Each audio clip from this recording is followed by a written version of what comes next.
헌재가 윤석열 대통령보다 한덕수 국무총리의 파면 여부를 먼저 결정하기로 했습니다. 한 총리의 탄핵 심판 선고가 오늘 진행됩니다. 작년 12월 14일에 윤 대통령을 탄핵 소추한 뒤 대통령 권한대행직을 수행하던 한 총리도 27일에 탄핵 심판에 넘겨졌는데요. 비상계엄을 선포합니다. 비상계엄으로 탄핵 소추되거나 형사재판에 넘겨진 고위권직자 중 처음으로 사법적인 판단을 받게 됐습니다. 그렇게 윤 대통령보다 먼저 판단을 받게 된 한 총리. 지난달 19일 탄핵 심판 변론에 출석해서 항변했는데요. 어떤 계획을 갖고 계신지 사전에 알지 못하였고 대통령이 다시 생각하시도록 최선을 다해 설득하였으며 군 동원에도 일체 관여한 사실이 없음을. 한 총리 탄핵 소추의 주된 이유는 첫째, 윤 대통령의 12.3 비상계엄 선포를 공모묵인 방조했다는 것. 둘째는 헌법재판관 후보자 3명을 임명 거부했다는 것입니다. 저는 헌법재판관 임명을 보류하겠습니다. 그렇게 헌재는 비상계엄의 위헌과 불법성에 대해서 첫 판단을 내놓는데요. 그런데 시민들이 이 재판을 주목하는 이유는 따로 있다고 합니다. 시민들의 생각을 듣기 위해 헌재 앞을 찾아갔습니다.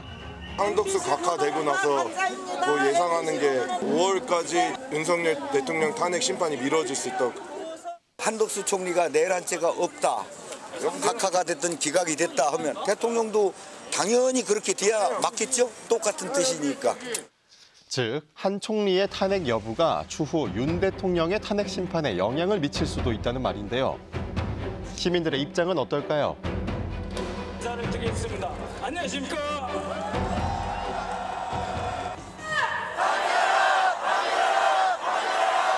좋은 쪽으로 봐서는 윤석열 파면하기 위해서 먼저 앞에 그 탄핵 당했던 관료들을 먼저 이렇게 정리하는 것 같고요. 그래서 윤석열은 반드시 다음 주에 파면될 것 같습니다. 그건 전혀 영향을 미치진 않을 것 같아요. 내란을 일으킨 거는 우리가 전 세계가 다 봤잖아요. 그걸 아니라고 부정할 수는 없잖아요.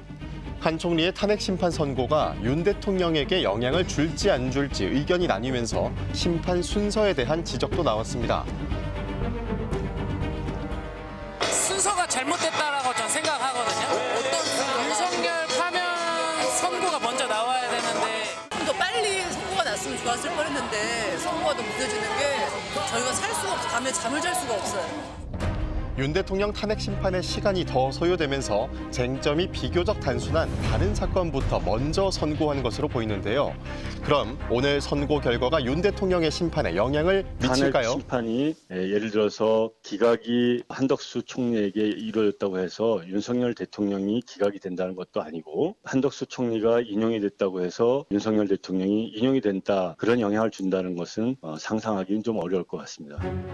그렇다면 예상보다 길어지고 있는 윤 대통령의 탄핵 심판 선고 언제쯤 진행될까요?